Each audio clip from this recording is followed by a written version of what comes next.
So, ito na po yung final touch. Ayan. Malapit na itong maluto. Part 1 kanina po ha. Kasi matagal kasing magluto nito. At saka ginagamit lang namin.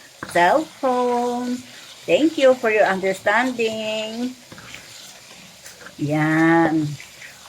Malapit nang maluto. Huwag i-overcook kasi mapait.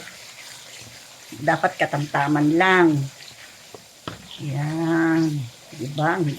Yan. Alam niyo po ba na ang langis nito, pwede pong gamitin na panghihilot, panglagay sa buhok.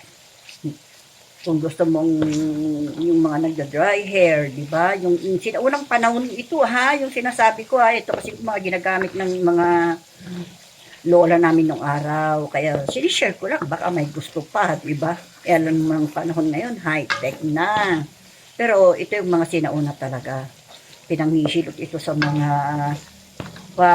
ababalian ng buto, yung mga buntis, hinihilot sa mga paa para hindi mag-varicose veins.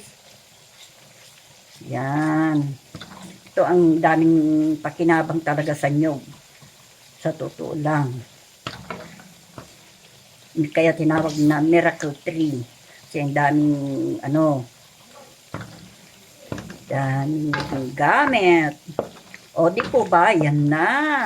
O, papatayin ko na po ito kasi masusunog na yung lulutuin na yan ng sarili niyang langis kasi papait yan pag na-overcook. Okay, thank you for watching.